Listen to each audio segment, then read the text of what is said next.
¿Qué tal, amigos? Buenas tardes, son las 6:30. Hoy es lunes, nueva semana, lunes 4 de agosto ya, 4 de agosto del 2025. Ya estamos aquí para darles la más cordial bienvenida a esta su comunidad de Somos la 4T Noticias. Espero que nos acompañen porque la información de verdad es histórica, es algo importantísimo que se acaba de descubrir, que vamos a dar a conocer en una primicia aquí.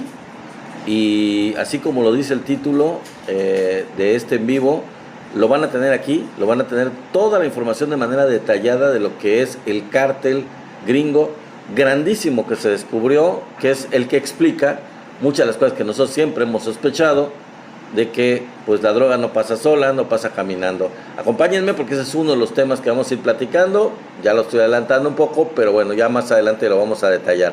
Saludamos mientras a los que se van conectando: Eliseo Flores, Tenax Vite, mi querido amigo Tenax, bienvenidísimo, buenas tardes, gracias por estar aquí, un abrazote. Gigi, vamos a saludar aquí a Gigi, 63, saludos. José Avina, Memo Montiel, Moisés Mosqueda, saludamos a todos ustedes y les damos la más cordial bienvenida a esta transmisión en vivo. Andrés Sánchez, también buenas tardes, bienvenido, gracias por estar aquí. Y a todos los que sí siguen aquí, llegando, conectándose, sigan conectándose. Saludamos a Tenax con su corazón, gracias, el corazonzote de esta transmisión es en vivo, el corazón de este chat, el corazón moderador de este chat. Saludos Gigi63, saludos, buenas tardes, bienvenida, espero que te quedes aquí y por supuesto que te suscribas al canal de YouTube si no lo has hecho. Si no lo has hecho, te invitamos, a todos los demás también los invitamos a que vayan y se suscriban al canal de YouTube, Somos la 4T Noticias, para que subamos ese número de suscriptores y lleguemos a la meta. Los invitamos a que lo hagan. También a Margarita, que por ahí se conectó, a Erasto Mendoza, a todos los que no lo han hecho. Gracias, mi querido Erasto Mendoza, por que acabas de recibir la insignia Renco de donador. Saludos a Renco, buenas tardes.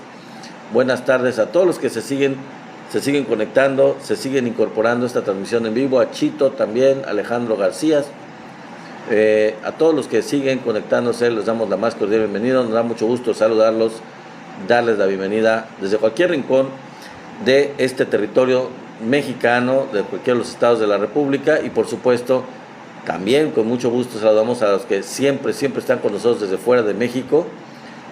Particularmente de Estados Unidos, del estado de California tenemos a varios compañeros, también de Georgia y también de diferentes otros lugares. Les damos la más cordial bienvenida. Saludamos a Icar 15, a Don Chas también, saludos, a Catalina, saludos, Berta Rivas también, gracias por estar aquí, amigas. Saludos a Catalina y a Berta Rivas, bienvenidas por supuesto, gracias por estar aquí, por conectarse, por mantenerse aquí. Un saludo ahí a Don Chas, buenas tardes, Don Chas. Manténganse conectados porque la información de hoy sí, la verdad, sinceramente, cambia mucho la perspectiva, le da armas al gobierno de Claudia Sheinbaum. Con eso de las pláticas, con las discusiones, con las llamadas telefónicas con el presidente de Estados Unidos, pues la verdad es que es un muy buen argumento para decir, ¿sabes qué? Mira, ya bájale 2 rayitas porque ustedes tienen la cola muy larga. Y bueno, ya vamos a platicar el tema porque la verdad es muy importante lo que va a darse a conocer. Nosotros nos estamos anticipando porque el libro que habla de todo esto va a salir a mediados de este mes de agosto. Todavía no sale. Entonces es una exclusiva que les vamos a comentar, así que quédense porque esta exclusiva está de verdad impresionante, choqueante.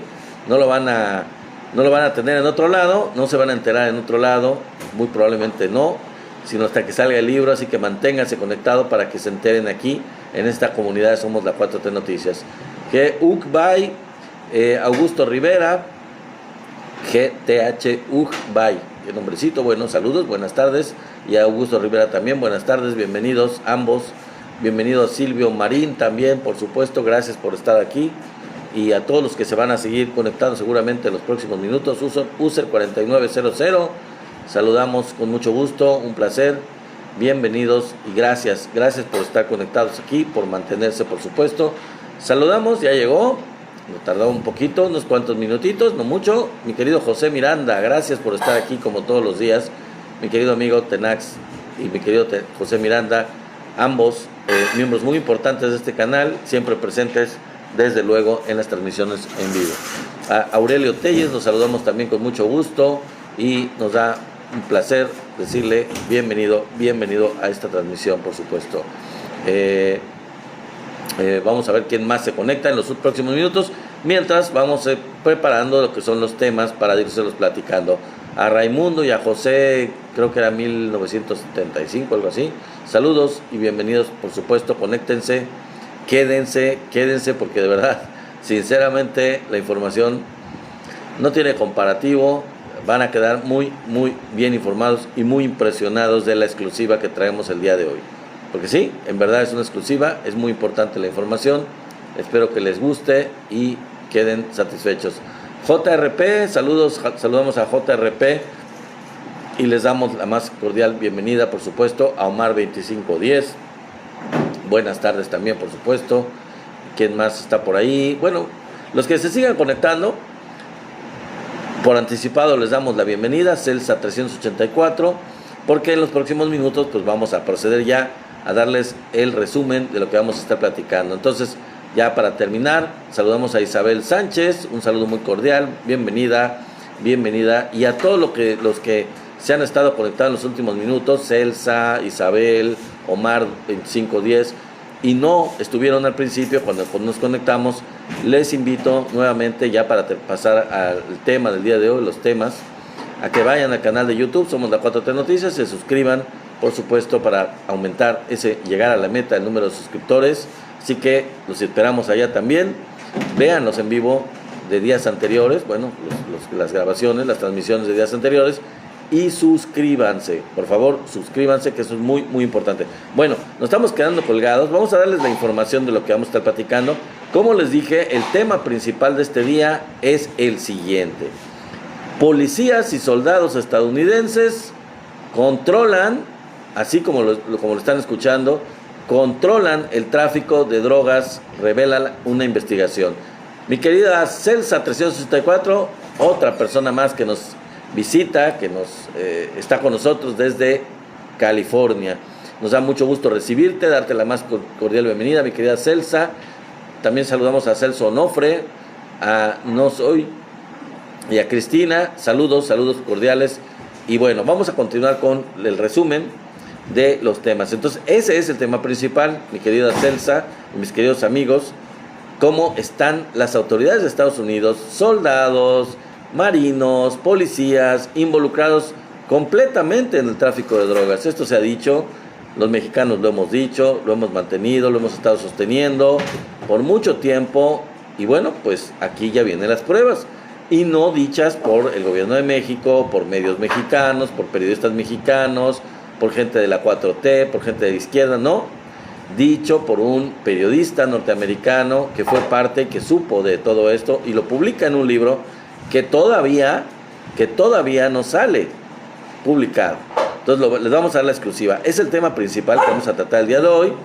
También vamos a hablar de los nuevos datos del INEGI, los nuevos datos que tienen que ver con, y también no han salido todavía, un adelanto a estos nuevos datos del INEGI que salen cada 2 años y que tienen que ver con la medición de la pobreza total y la pobreza extrema, cómo se han movido estos datos desde el 92 hasta el 2024, los últimos años, hasta llegar al 2024, que es ya prácticamente incluyendo todo lo que es el sexenio, lo que fue el sexenio del presidente López Obrador. Entonces, datos muy interesantes de cómo se redujo ya la pobreza, ahora sí, de manera acumulada.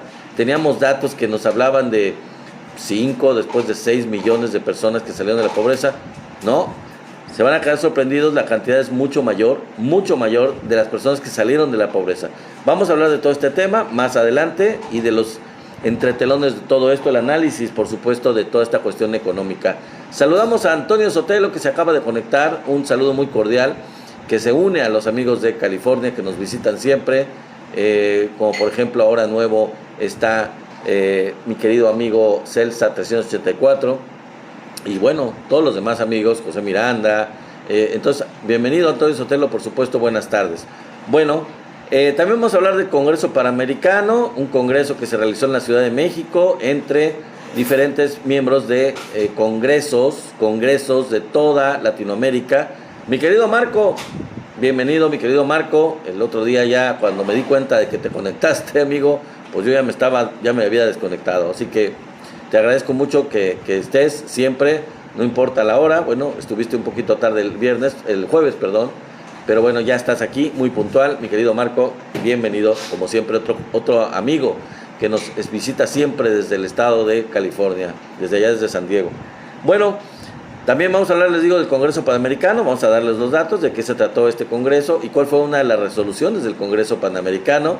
Gracias, mi querido amigo Marco, por supuesto, por ese corazón. Bueno, también vamos a ver un dato muy importante, que cambiaron al encargado de la UIF. Sí, definitivamente un cambio. La presidenta Claudia Sheinbaum cambió al encargado, al responsable de la Unidad de Inteligencia Financiera. Ustedes saben que es Pablo Gómez, o era Pablo Gómez. Bueno, ya no va a ser él. ¿Quién lo sustituye? ¿Y para qué? ¿A qué se va a dedicar Pablo Gómez? No se lo pierdan porque la información es interesante. Vamos a ver qué es lo que va a pasar con Pablo Gómez. ¿Cuál es su nueva función? Ya tiene nueva función, por supuesto. Vamos a platicar de todo esto también. Vamos a hablar también de que hubo otro motín, ahora en Tuxtla, Veracruz. Y vamos a ver que los entretelones de todo esto, un poquito. También vamos a hablar de una funcionaria borracha. Una funcionaria borracha en Jalapa, Veracruz. Y bueno, es muy triste porque pues, parece ser que a pesar de que se trata de una funcionaria, y creo que tiene un cierto poder jurisdiccional allá en Jalapa, Veracruz, pues parece que no se le está persiguiendo, no se le está castigando por lo que hizo, por lo que se le acusa de hacer y que se vio que hizo. Así que es una cosa un poquito un tache, ¿no? También por ahí, si me da tiempo un poco, vamos a hablar de una cosa que pasó el día de hoy en Villahermosa, en Tabasco, donde yo resido, que es básicamente una explosión aparentemente, donde hubo parece que 16 víctimas, que están algunos fallecidos y otros hospitalizados, en una plaza comercial muy famosa, muy importante de Villahermosa, quizás sea la más lujosa, la Plaza Altabrisa. Y pues sí, es un dato que igual a lo mejor nos da tiempo para platicar de ese tema, para darles la información relacionada con esto, que pues no es algo bueno, es algo un poquito preocupante. Van 2 veces que pasa algo parecido. La vez pasada fue un incendio, esta vez parece que hubo una explosión o algo así, pero también llegaron los bomberos y parece que eso desató un incendio. Y bueno, pues a partir de eso parece que hubo ahora sí personas pues fallecidas y personas heridas. Y afortunadamente, digo, dentro de lo malo, lo bueno fue que esto fue temprano, muy temprano en la mañana, entonces la plaza estaba pues bastante vacía. Bueno, vamos a proceder, amigos, porque ya nos estamos colgando un poco con los entretelones de todos los temas que vamos a hablar. Y vámonos de lleno, vámonos con el tema principal. Policías y soldados estadounidenses controlan el tráfico de drogas en su país. Esto revela una investigación. Entonces ahí les va: soldados, marinos, aviadores e infantes de marina estadounidenses participan en el tráfico de drogas en Estados Unidos, como en el de armas también hacia México. Esto lo revela The Fort Bragg Cartel de Seth Hart, un veterano de la guerra de Irak y un periodista. El libro, como lo dije en inglés, se llama The Fort Bragg Cartel. Es el cartel del Fort Bragg, es un fuerte militar de Estados Unidos. Y este señor Seth Hart, que es el autor, desentraña en este libro una extensa red de narcotráfico y corrupción que está inserta en las corporaciones de seguridad de Estados Unidos. Mientras Donald Trump arremete contra el gobierno mexicano al afirmar que sus esfuerzos son insuficientes para evitar que los cárteles mexicanos introduzcan a ese país toneladas de droga, el periodista Seth Hart revela en su libro The Fort Bragg Cartel como una extensa y violenta red de narcotráfico compuesta por militares estadounidenses, tiene sometido al ejército y a las corporaciones de seguridad de ese país, permitiendo la expansión y permanencia del tráfico ilegal de estupefacientes desde otras naciones, principalmente desde México. El lanzamiento de Fort Bragg Cartel, o de The Fort Bragg Cartel, se tiene previsto para el próximo 12 de agosto, así que nos estamos adelantando 8 días.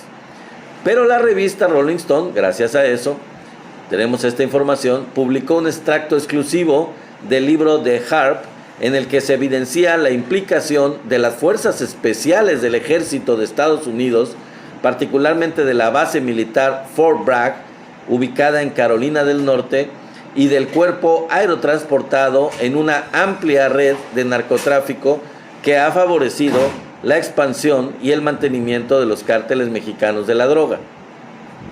Entonces el libro se llama, y aquí estoy viendo la portada de lo que va a ser el libro, se llama The Fort Bragg Cartel y tiene un subtítulo que dice lo siguiente: tráfico de drogas y asesinato en las fuerzas especiales, escrito por Seth Harp.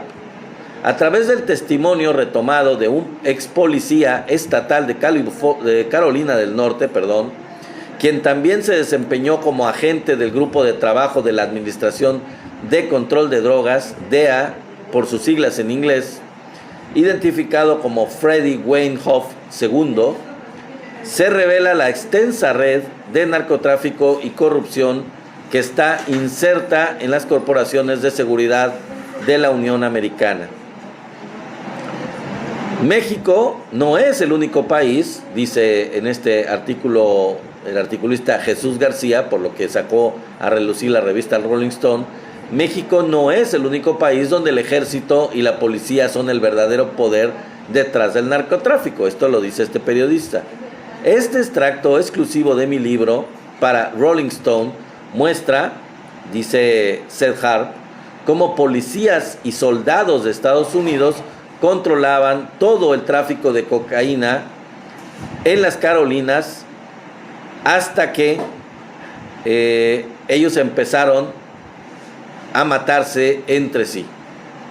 Eso es lo que dice esta pequeña publicación en X, me parece, de Seth Harp, que es como un adelanto de su libro. De acuerdo con la investigación que hace Harp, todo se desencadenó con el asesinato de 2 soldados de operaciones especiales de élite en diciembre de 2020, cuyos cuerpos fueron localizados en el bosque de Fort Bragg. Se trataba de William Billy Lavin II, un operador de Delta Force en servicio activo, y del suboficial jefe Timothy Dumas Sr., un soldado de logística y suministro adscrito al Comando Conjunto de Operaciones Especiales de Élite, señala el texto.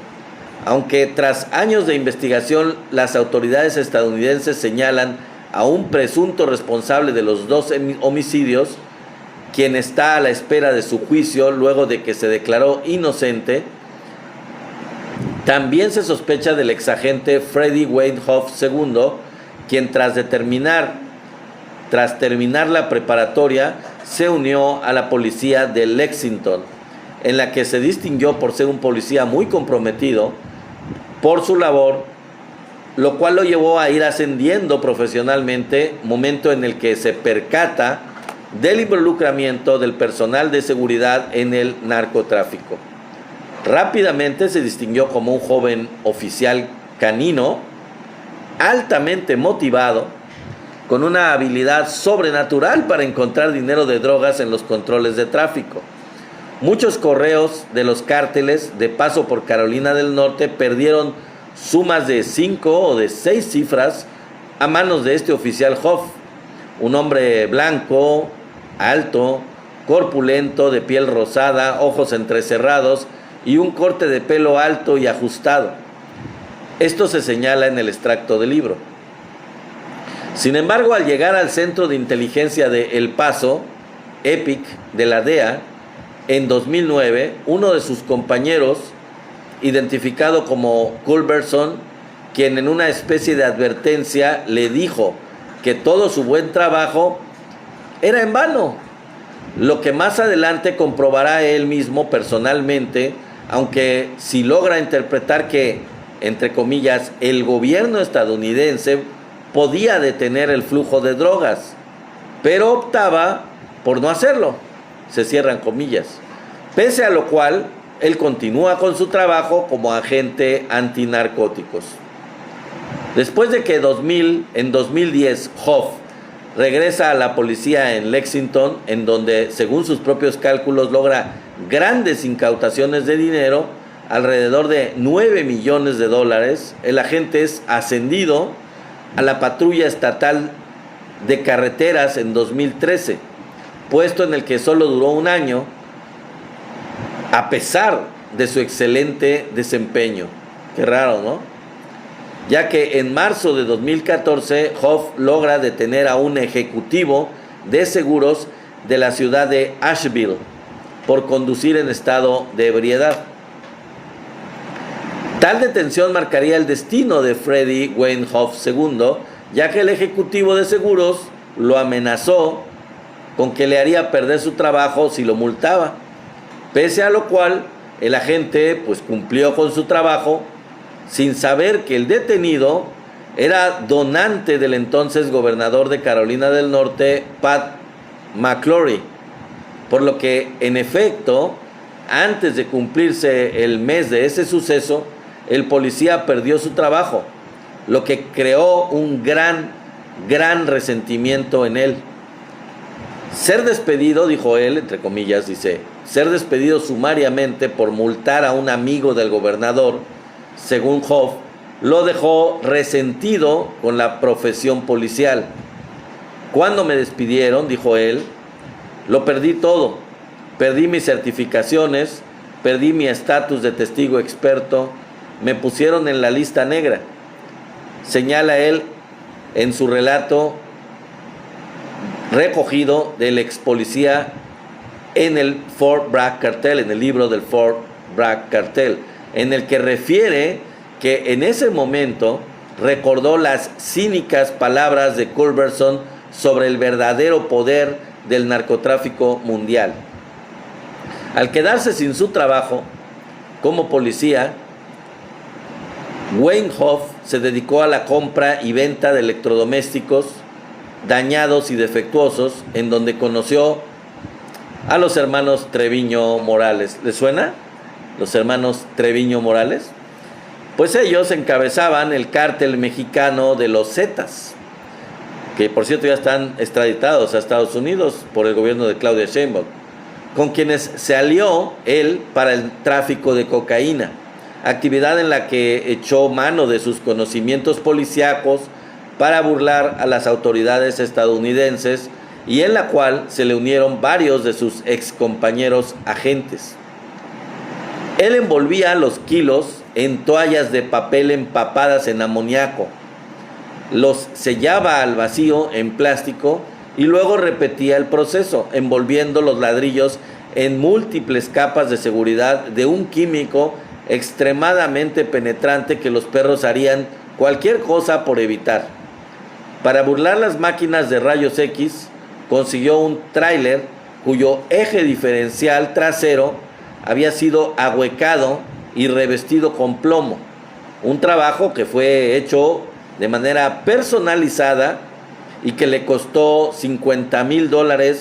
Esto se señala en un extracto del libro The Fort Bragg Cartel. En la cúspide de su carrera criminal, Hoff transportaba entre 50 y 100 kilos de cocaína cada 7 o 10 días, lo que lo colocaba entre los principales traficantes de Estados Unidos. Señala el texto en el cual también se recuerdan las palabras de Rubén Treviño Morales, las palabras que Rubén Treviño Morales le dijo a Hoff: eres el chico blanco más rudo que he conocido.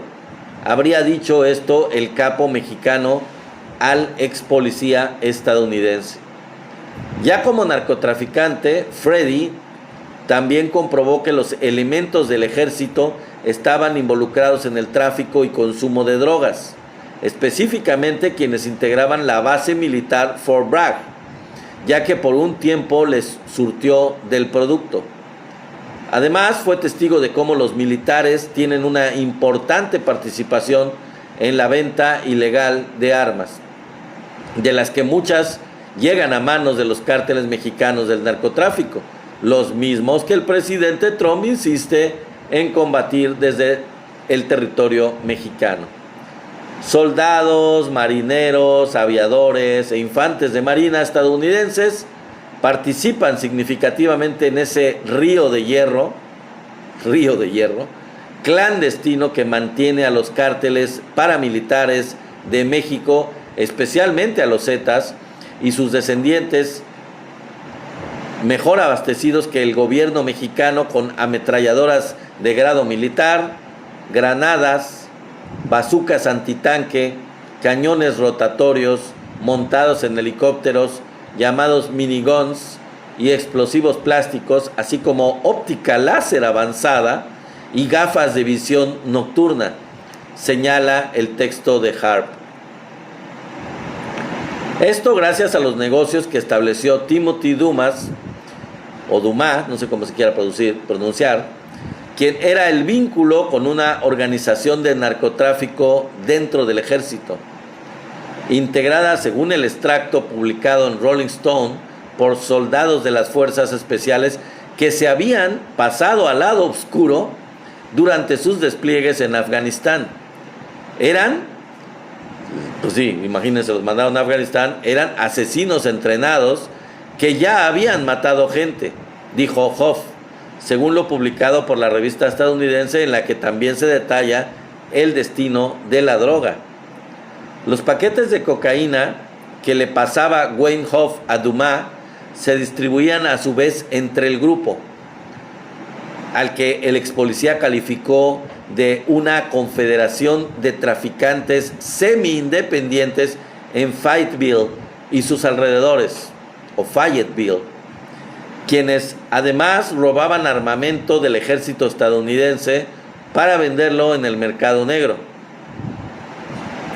Incluso en el extracto se recuerda una investigación de Associated Press que en 2021 reveló el caso de una pistola robada de Fort Bragg que se utilizó en 4 tiroteos en Nueva York. El soldado que la desvió al mercado negro nunca fue identificado. En el texto publicado por la revista Rolling Stone también se menciona el nombre de Will Lavin, un sujeto muy allegado a Dumas, quien en palabras de Wayne Hoff distribuía metanfetamina y cocaína en el propio Fort Bragg y al personal militar de Fayetteville y sus alrededores. Lavin fue el mismo sujeto que años después se encontró sin vida junto al suboficial jefe Timothy Dumas en el bosque de Fort Bragg, y que es el parteaguas de la investigación periodística de Seth Harp, el autor del libro del cártel de Fort Bragg.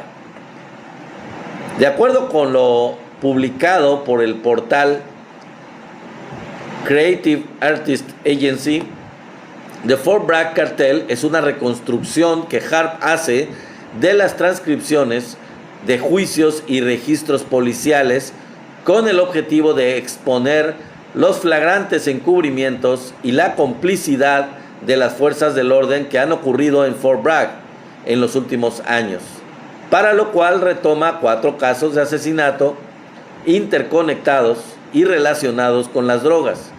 Harp desvela una cruda historia del narcotráfico en el ejército, el lado oscuro de las organizaciones militares más prestigiosas de los Estados Unidos.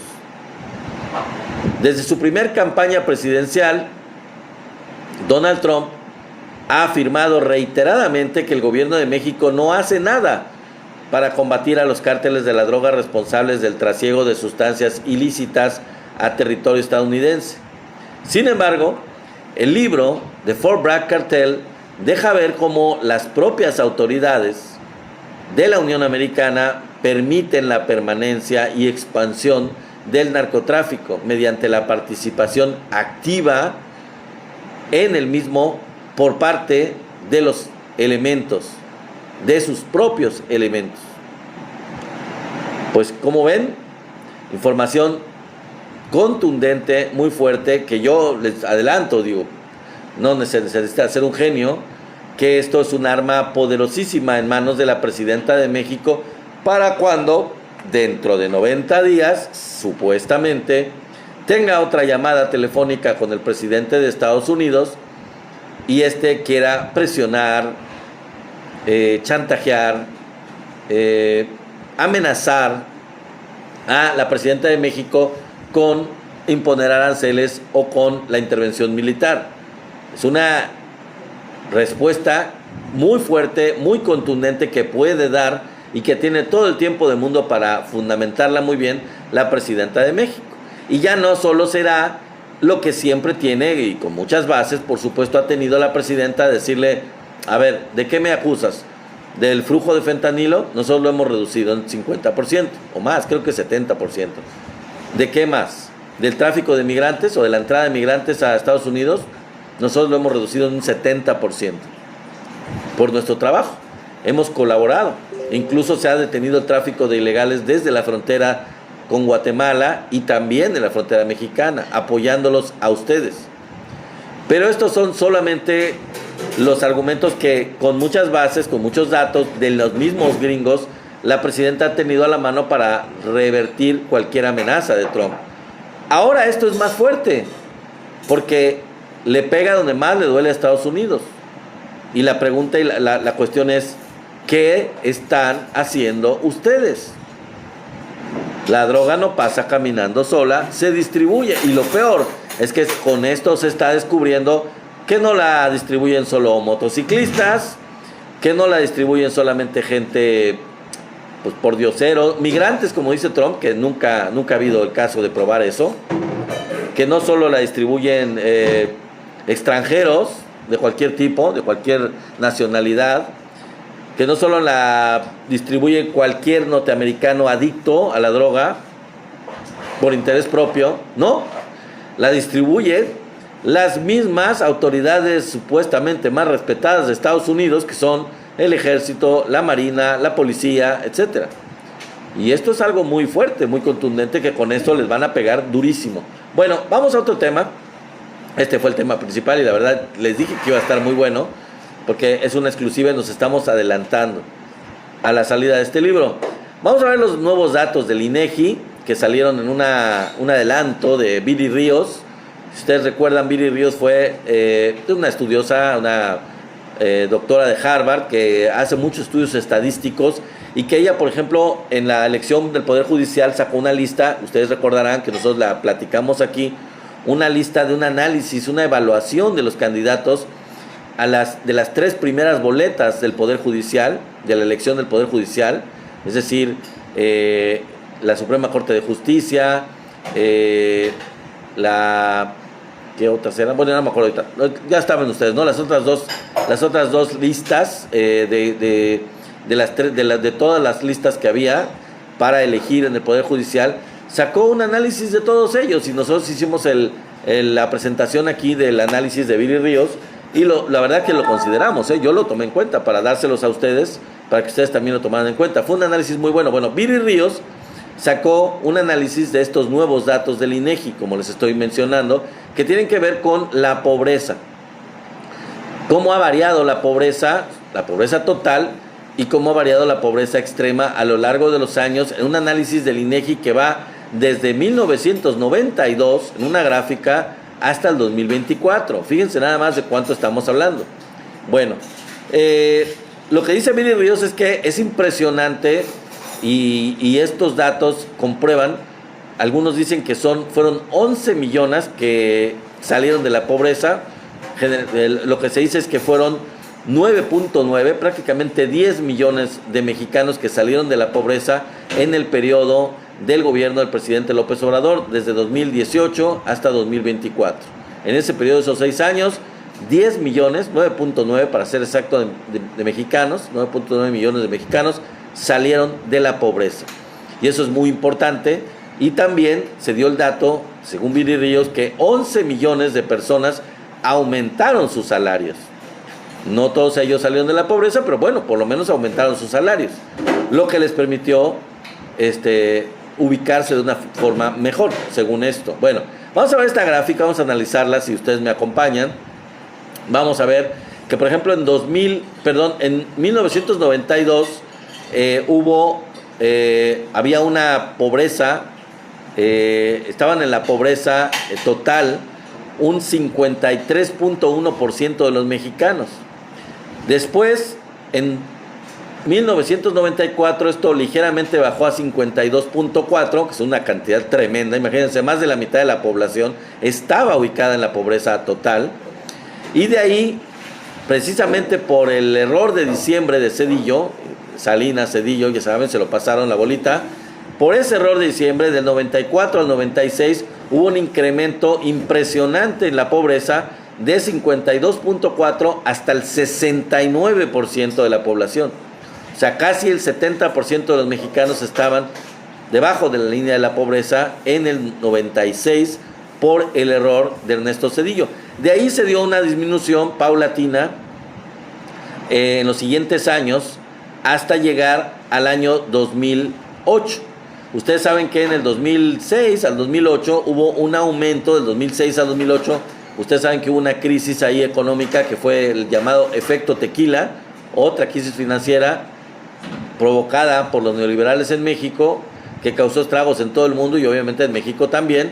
Bueno, una pobreza que se había reducido del 69% en 94 hasta el 42.9% en 2006, volvió a subir a 44.4% en 2008. De ahí se mantuvo la pobreza total más o menos pareja, más o menos homogénea en los siguientes años. Desde 2008 no hubo disminuciones hasta el 2020, que se mantenía en 43.9%.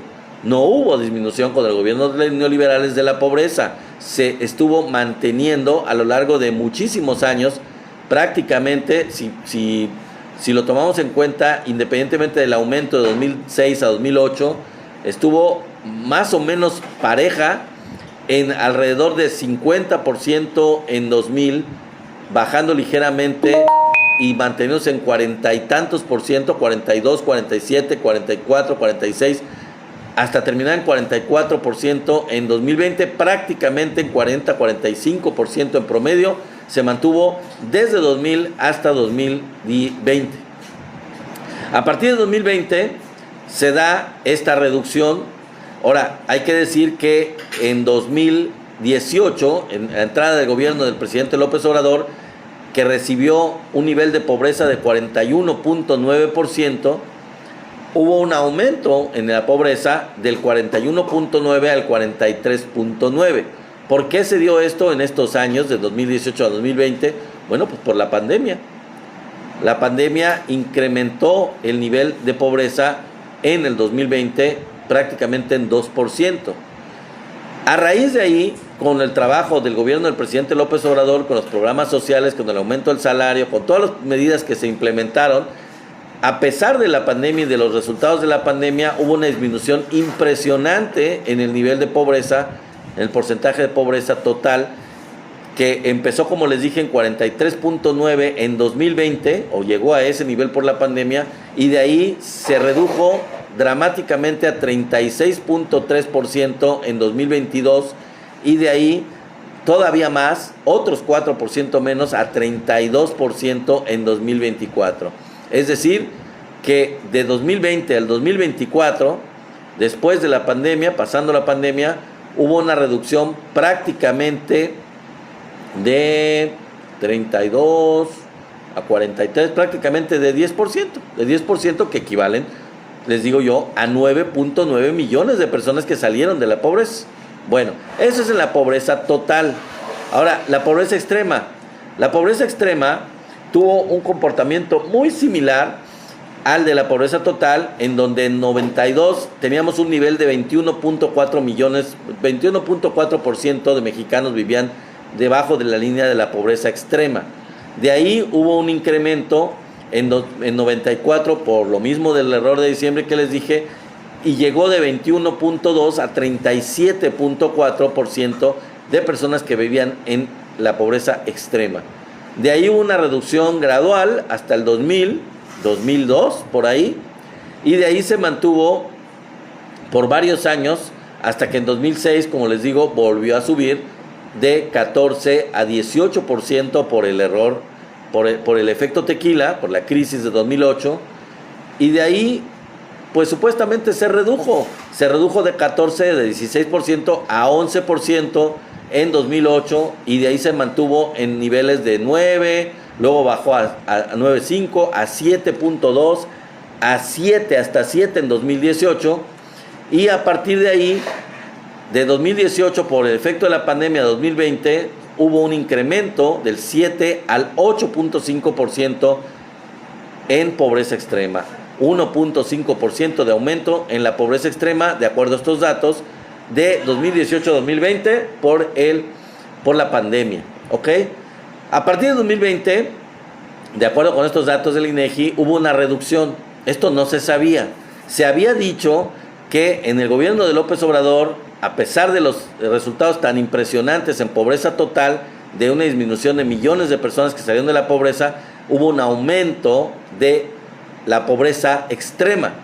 Pero estos datos del INEGI nos demuestran que esto no fue así, sino que incluso con un margen menor, la pobreza extrema se redujo también en el gobierno de López Obrador a partir de 2020 de 8.5% a 7.1% en 2022 y a 6.1% finalmente en 2024.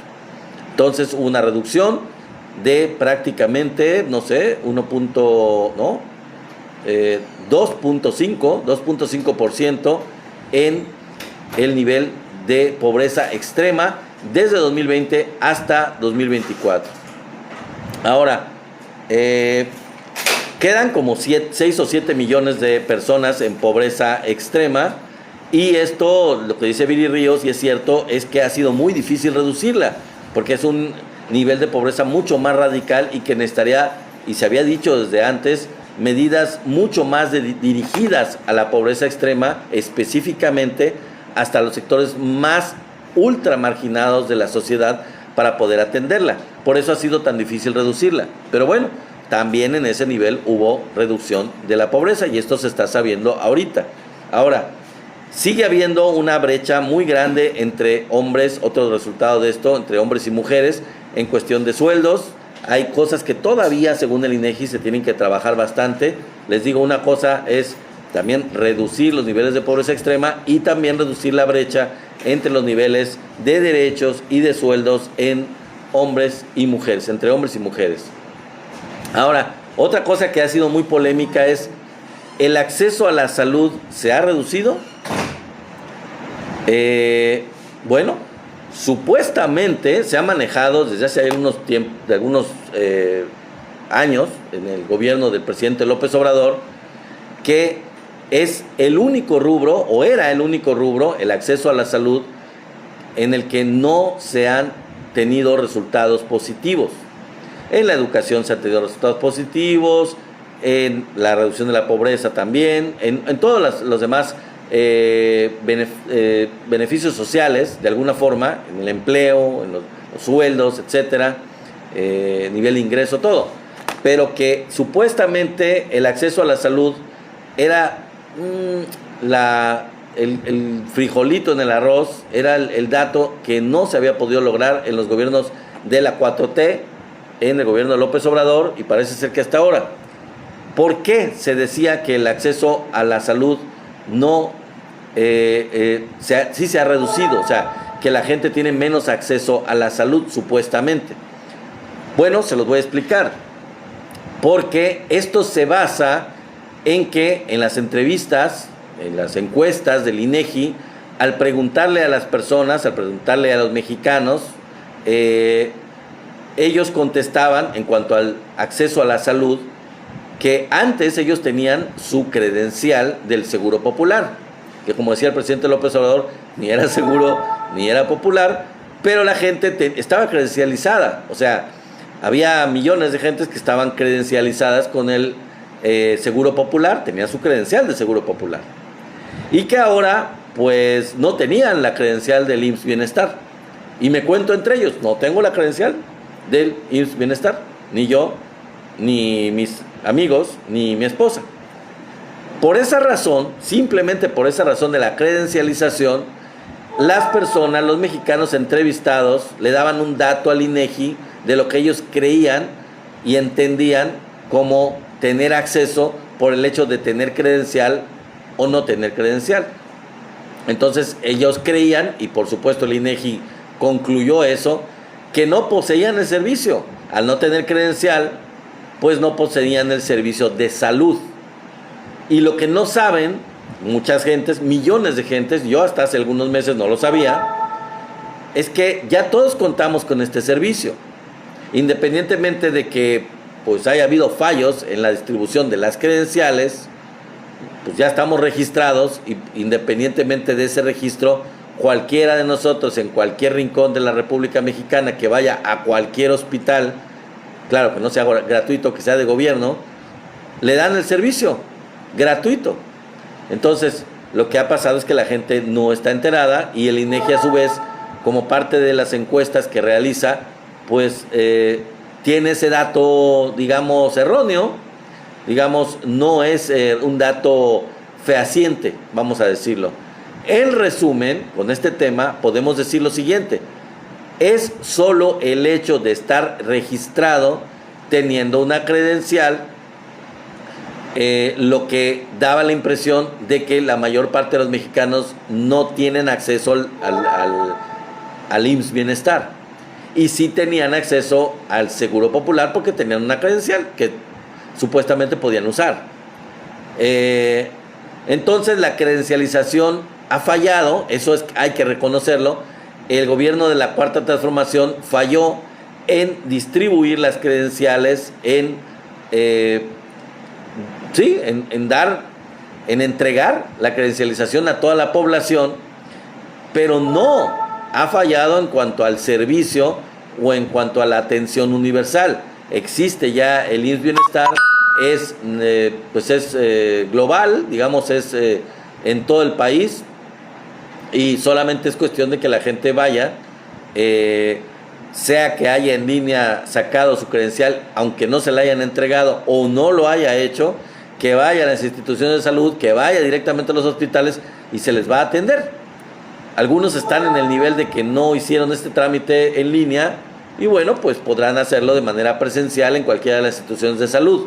Otros, como yo, como mi esposa, como mucha gente, pues sí lo hicimos en línea y quedaron de entregarnos la credencial, y por cuestión burocrática, por lo que ustedes quieran, pues esa credencial nunca llegó. Pero nosotros tenemos nuestro comprobante en donde podemos asistir a cualquier clínica, a cualquier centro de salud, a cualquier hospital, y podemos ser sujetos del servicio de salud.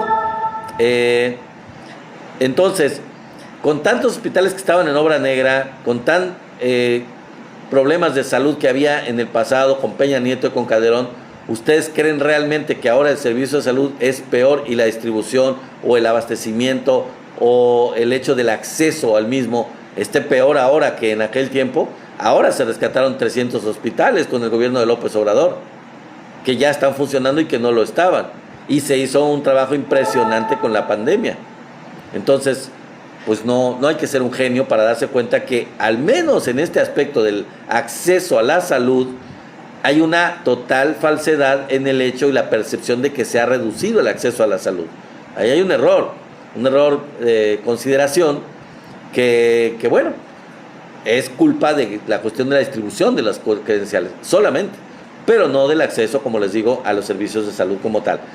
Si no hubiera habido una pandemia, también eso hay que decirlo, con relación a estos datos nuevos del INEGI que les digo de reducción de pobreza, hay que considerarlo. Si no hubiera habido una pandemia, los resultados en reducción de la pobreza hubieran sido más espectaculares que lo que han sido. Quizás, fíjense lo que les estoy diciendo, esto lo dice Viri Ríos en un análisis, y ella pues es una estudiosa de la cuestión de datos estadísticos, es súper experta en datos estadísticos.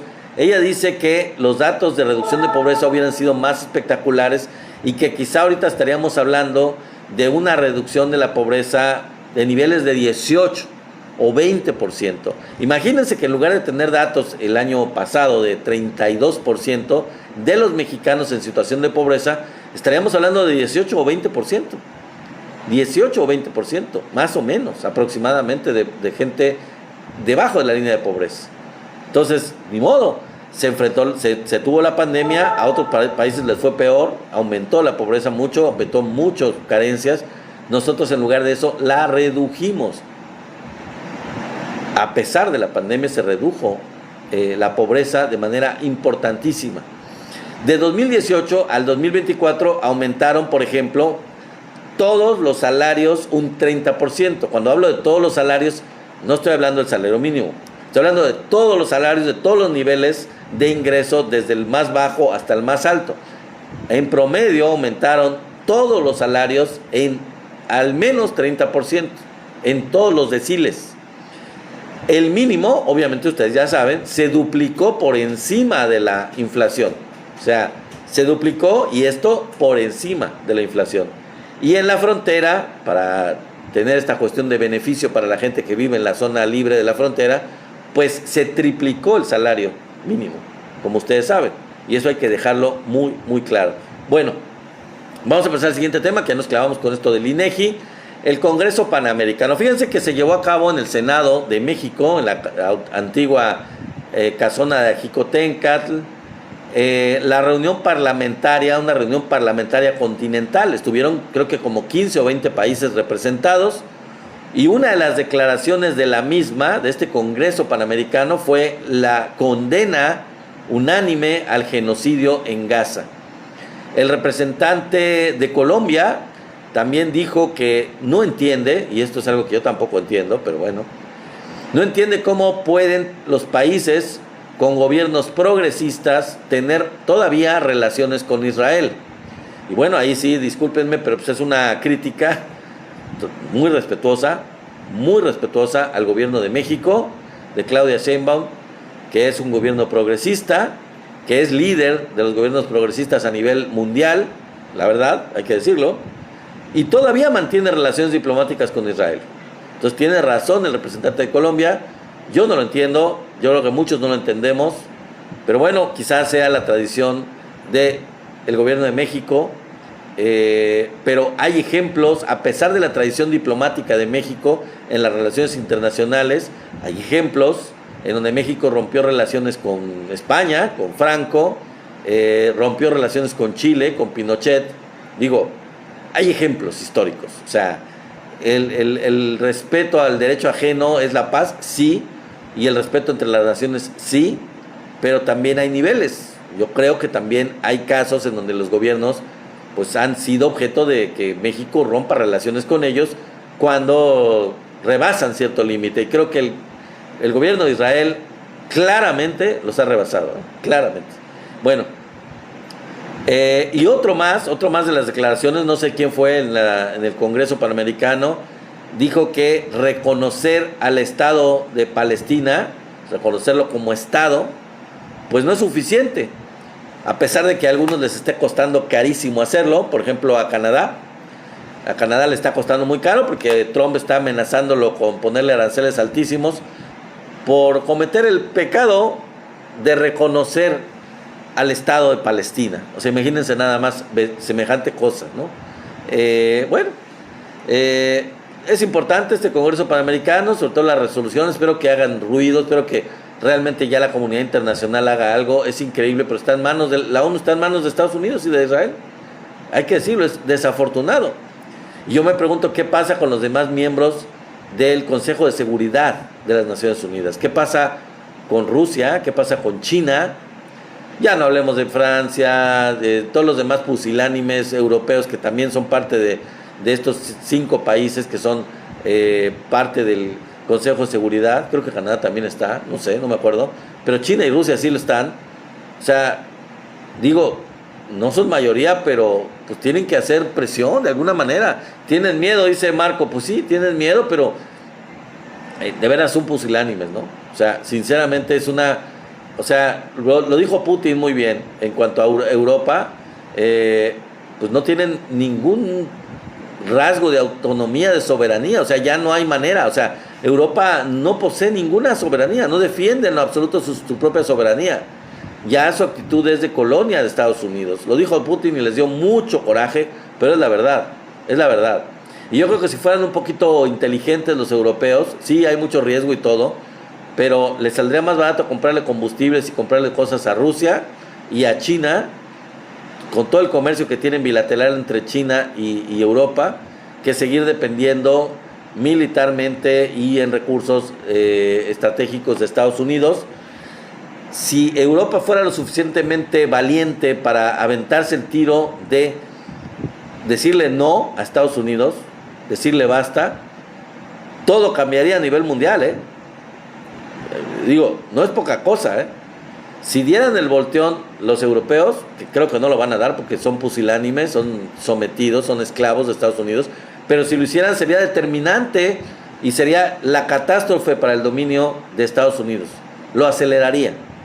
Estados Unidos tronaría completamente sin el apoyo de Europa, que es ya creo casi de manera total y absoluta, de manera completamente sometida, el único apoyo absoluto que le queda, sin condiciones, o sea, sin ningún tipo de límites, son totalmente sus esclavos. Si dieran el volteón, si dieran la vuelta, si tuvieran algo de decencia y de dignidad, ellos marcarían el futuro del mundo. O sea, es una gran responsabilidad. Como dice mi querido amigo Marco, ¿tienes miedo? Bueno, pues el mundo está pues en sus manos, porque de eso dependería el futuro del mundo. Aceleraría la caída, ya es una caída que está en proceso, pero aceleraría la caída de Estados Unidos. A ver si no se los lleva entre las patas Estados Unidos. Bueno, cambiemos de tema antes de que se me acabe el tiempo, creo que no me va a dar tiempo de todos. El cambio en la UIF, bueno, salió Pablo Gómez, el gran luchador desde el 68, este gran polemista, este gran político de izquierda de toda la vida, salió de la UIF, de la Unidad de Inteligencia Financiera, lo cambia a Claudia Sheinbaum, lo saca de ahí para hacerse cargo de la reforma electoral. Él va a ser el encargado de fundamentar, escribir, digamos, diseñar la reforma electoral que viene, que es muy importante, y surgen las especulaciones, obviamente en la derecha, en los opositores, ya están hablando de que es una presión gringa, y entonces dicen, ¿por qué salió? Por no haber visto el lavado de dinero de Vector y las otras dos empresas que tanto acusó Estados Unidos, las empresas mexicanas que hacían lavado de dinero. Pues yo no lo creo, sinceramente yo no lo creo, porque a los gringos pues lo que menos les interesa es ventanear a alguien por ese tipo de cuestiones, porque pues ellos están metidos hasta el tuétano en el lavado de dinero. Ellos también no tienen cara como para poder quejarse de algo así o pedir la cabeza de alguien por algo así, porque ellos, si de lavado de dinero hablamos, bueno, pues los gringos se cuecen aparte y se dan, no pueden darse lavados de boca, o sea, más bien están completamente, tienen la cola demasiado larga, ¿no? Digamos, ellos están muy involucrados. Si alguien sabe de lavado de dinero son ellos, y si alguien hace lavado de dinero son ellos, o sea, y la banca de gringa. Entonces realmente no lo creo. Lo va a sustituir a Pablo Gómez Omar Reyes Colmenares, que trabaja con la presidenta Claudia Sheinbaum, creo que desde la Ciudad de México trabajaba con ella, y que es un experto en inteligencia financiera. Bueno, pues está bien, ¿no? Creo que ahí fallaba un poco la cuestión, porque Santiago Nieto sí era experto en eso. Al poner a Pablo Gómez, pues con toda la voluntad y con todas las ganas que tenía, pues hay que reconocer que era un político. Es un político muy hábil, muy inteligente, muy comprometido con la izquierda, pero no es ni mucho menos un experto en inteligencia financiera. Bueno, ahora para la UIF va un experto en inteligencia financiera, así que está bien. Se requiere, en el caso de Pablo Gómez, y lo que mi punto es, lo que yo defiendo, lo que yo sostengo, es que se requiere una persona muy fuerte para poner en su lugar a todos los morenistas que están actuando, han estado actuando y pretenden seguir actuando como priistas y completamente contrarios a la 4T. Yo es hora de que alguien les ponga un alto. Y si ese alguien va a ser el encargado por la presidenta de diseñar la estrategia para la reforma electoral, pues yo creo que qué mejor que esté él ahí, para que ya se quite todos estos lastres que están dentro del partido, dentro de Morena, dentro de la 4T, que por ejemplo no quieren que se retiren a los plurinominales, que están haciendo pactos con la derecha, o que están haciendo pues alianzas con el Partido Verde, que tampoco le conviene mucho esto. Tiene que haber alguien muy fuerte, muy contundente, muy comprometido con la izquierda y con las causas de la izquierda. Y si hay alguien que es así, de verdad, que ha luchado también de eso y que tiene mucha experiencia en esta cuestión electoral para poderla diseñar bien como debe de ser, con lo que quiere la Cuarta Transformación, pues es Pablo Gómez. Así que, pues vamos a ver qué pasa, pero bueno. Otros temas, a ver si me da un poquito de tiempo antes de que me corten, amigos. Otro motín ahora en Tuxpan, Veracruz. Ya se controló. Horas después, las autoridades y el ejército tomaron el control de este penal en Tuxpan, Veracruz.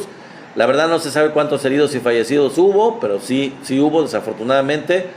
Esto tiene que ver con el grupo Sombra, este grupo de Veracruz, un cártel que está involucrado, como ustedes saben, en secuestros y en extorsión, sobre todo en extorsión, y que aparentemente ellos controlaban este penal de Tuxpan. Desafortunadamente, pues parece que ya se les acabó el jueguito, ya entraron las autoridades, y yo creo que deberían de tomar el control ya realmente y luchar en serio tanto el gobierno de Veracruz como aliados con la Guardia Nacional, el Ejército, la Secretaría de Seguridad, luchar muy fuerte contra este cártel, porque está, la verdad, afectando mucho la seguridad de los veracruzanos. Este grupo hay que hacer memoria, hay que hacer historia.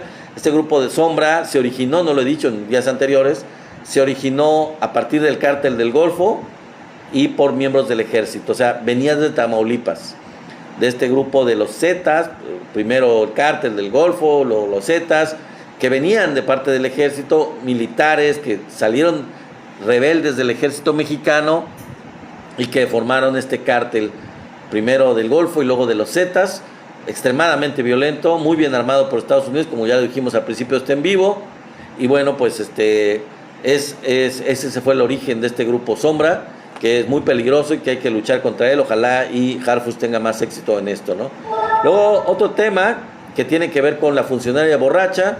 Desafortunadamente, una funcionaria de Jalapa fue detenida borracha y agrediendo a policías que trataron de detenerla, que se dieron cuenta que tenía aliento alcohólico, que estaba borracha, y ella, pues, aparte de ser violenta con los policías, trató de sobornarlos con 500 pesos. Y bueno, increíblemente, desafortunadamente, por ser una funcionaria aparentemente medio picuda, medio pesada, en lugar de correrla, las autoridades ahí en el estado, ahí en Jalapa, en Veracruz, pues solo la suspendieron. Imagínense nada más, o sea, manejaba, siendo funcionaria, no cualquier persona, estando borracha, y luego aparte agrediendo a los policías, y luego aparte tratando de sobornarlos, y todo eso se comprobó, pues que la suspenden. Le salió barato, ¿no creen? Creo que aquí se debería de marcar un ejemplo, porque no se trata de una lady cualquiera que se puso violenta, que se puso enojada con un policía. Yo creo que ahí, al tratarse de una funcionaria, pues también debe de marcarse un punto de quiebre, ¿no? Hasta aquí, con funcionarios, así como se hizo con esta señora argentina, que pues también insultó, agredió, fue racista, fue clasista, fue horrible con el policía que le quiso poner una araña, detenerle la llanta por estacionarse en donde no debía, por un tiempo mayor al que debía. Y bueno, pues se le está castigando, se le está, no sé a qué llegue tanto, espero que sí tenga prisión o algo, o la multa bastante más considerable, pero bueno, tomaron medidas contra ella. Yo creo que aquí con una funcionaria tiene que haber medidas que marquen un hito, que sea a partir de ahora, esto, y de aquí en adelante ya no vamos a permitir ese tipo de desfiguros. Ojalá sinceramente. Y para terminar el día de hoy, amigos, pues un dato local, una información local. Desafortunadamente en Villahermosa, una plaza muy lujosa, la Plaza Altabrisa, pues hubo una explosión aparentemente que desembocó en un incendio. Esto se ocurrió a las 9:30 de la mañana, el día de hoy, y pues desafortunadamente parece que sí hubo heridos, que hubo muertos. Parece que el número anda por ahí de los 16. Pues eso es muy desafortunado. Vamos a ver qué pasa. Vamos a ver cuáles se recuperan, quiénes se recuperan y cuántas pérdidas realmente humanas terminan ocurriendo, terminan registrándose o cuantificándose. Dentro de lo malo que es esto, por supuesto que es muy malo, lo que es preocupante es que van 2 veces que ocurre algo así en esa misma plaza. La vez pasada fue un incendio Todavía no tengo la información de cuál fue lo que provocó la explosión del día de hoy y el incendio de la vez anterior, pero ocurre en el mismo lugar, en la misma plaza, no sé si en el mismo lugar exactamente, pero en la misma plaza ocurre lo mismo, con un intervalo de tiempo que yo creo que es, no sé, 1 año, 2 años, 3 años de diferencia, no lo sé, pero ocurre en el mismo lugar, es increíble. Dentro de lo malo, podríamos decir que lo menos malo es que esto ocurrió a las 9:30 de la mañana y pues realmente la plaza a esas horas pues está semi vacía. De hecho, pues yo creo que tenían a lo mejor poco tiempo que abrían sus puertas y pues la gente realmente no, supongo que había muchos negocios de la misma plaza que no habían abierto todavía, había otros que sí habían abierto, pero apenas acababan de abrir, el personal que había llegado pues todavía no era mucho y obviamente los visitantes, los clientes pues menos, ¿no? Menos. Es una hora muy temprana para esto. Y bueno, la otra cuestión es que del lado donde ocurrió, donde parece que se dio el daño mayor, según las fotos que yo vi, es del lado de la plaza en donde no están los bancos. Del lado posterior, del otro lado del estacionamiento, del otro lado de la plaza, es donde están algunos bancos. Está, creo que BBVA, si no mal recuerdo, no sé si haya otro. Y pues ahí hubiera sido un poco preocupante, yo creo, y más el daño, porque de ese lado de la plaza, donde está el banco BBVA, pues el banco, pues ustedes saben que los bancos abren a las 9.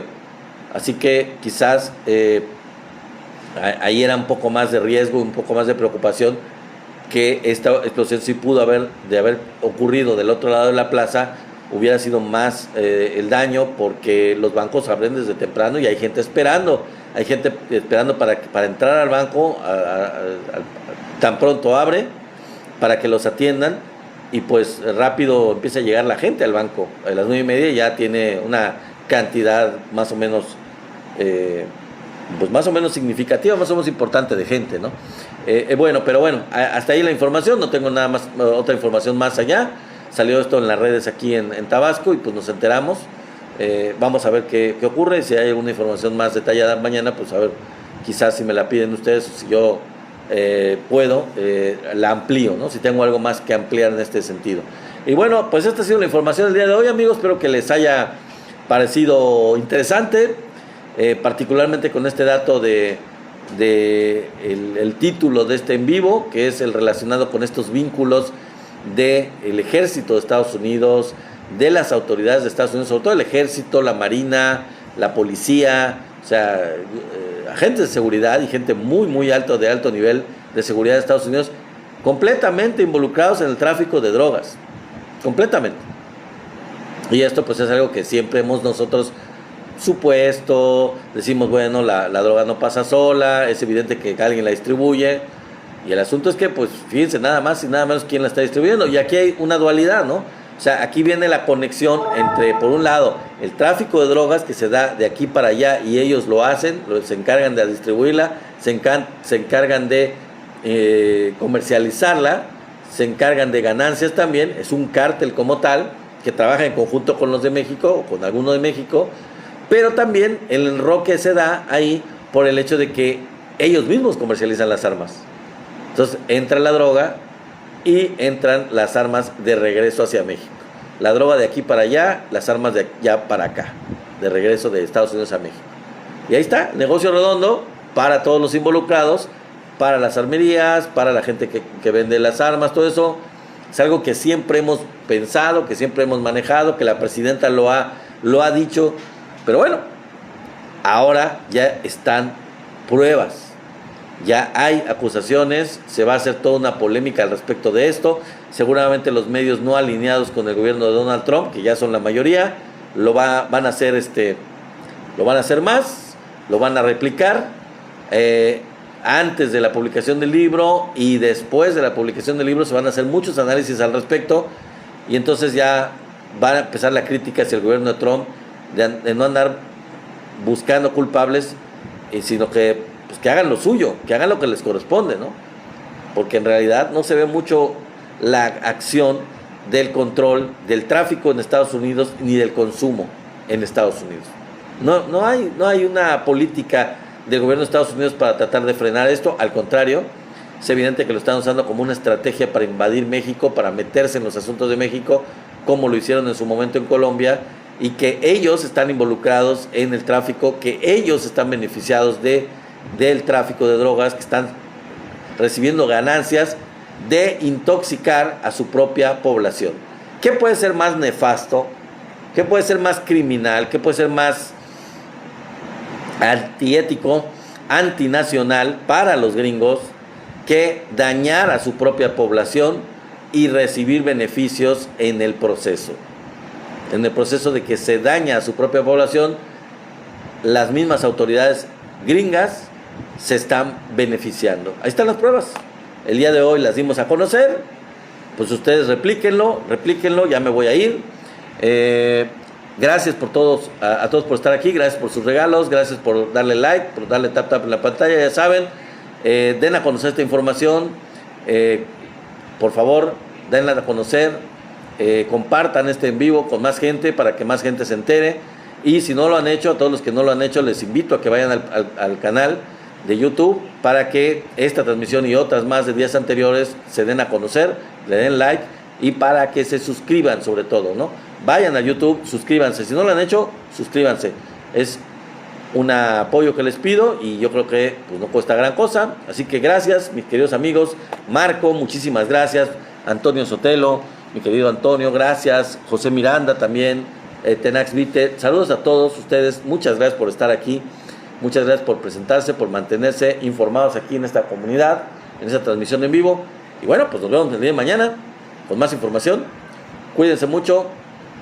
Hasta mañana. Bye bye.